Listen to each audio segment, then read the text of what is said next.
Boom. Welcome to the Don and Gino Show and the National Real Estate Cafe. And we're stoked to be with you because we got headline news. This is important stuff for anybody trying to figure out what to do about their mortgage during the coronavirus and forbearance. Forbearance. So far during this crisis, forbearance has been a four-letter word for us, Don. Being in the mortgage industry, the government needed to act, and they needed to act swiftly. But that doesn't mean they didn't think about what everything meant and how things were going to play out. So it's nice that today we got a little bit of an answer. We get some answers little by little, and today we got a little more clarity.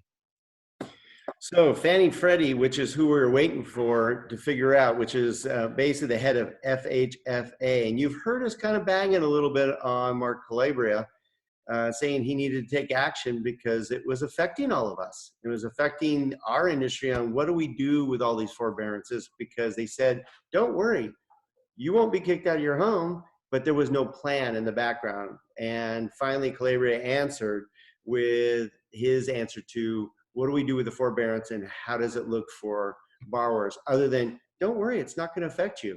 But it has been, hasn't it, Gino? It has. It absolutely has. I got to tell you that it won't hurt your credit wasn't really a fair statement. Nope. It actually didn't hurt your credit score, but it did hurt your ability to get credit. I consider that hurting your credit. Absolutely. And then they also didn't give there was no clarification on what that meant. What was the forbearance meant?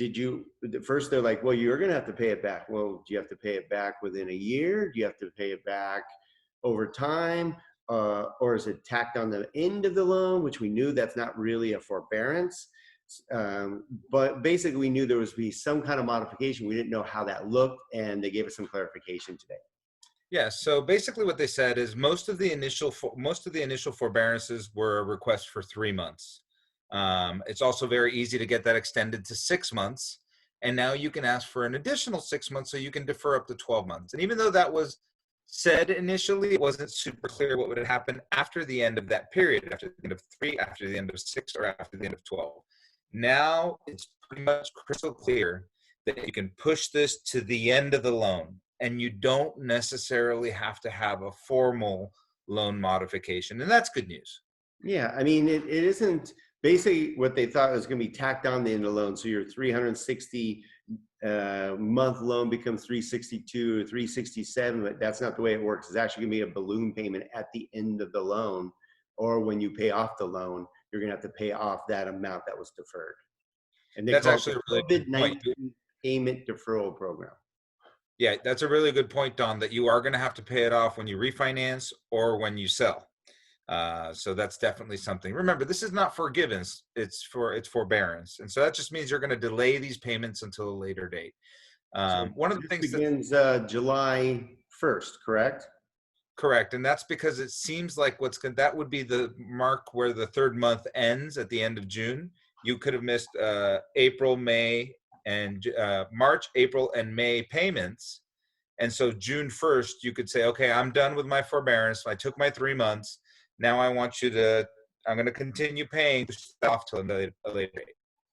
That was a key point, is that to be eligible, you must have been current or less than 31 days delinquent as of March 1st, which was the effective date of the emergency declaration, or basically the start of the CARES Act, which is the Corona Aid Relief Economic Security Act. Just so you're wondering what that really means. Good for you, Don.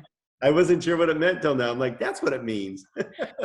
Well, the other thing that's important to note, though, that if you did take a forbearance and you missed a payment, let's say you did not make your April payment, or you did not make your March payment, or you did not make your May payment, you will have to wait 12 months to be able to refinance or purchase a new home. And that hadn't been really clarified up until now. I put a giant asterisk by that because that got people up in arms. And I got a feeling they're going to have to soften on that. But for the moment, that is the policy guidance. If you miss the payment, you're going to have to wait 12 months after you get current again. All right.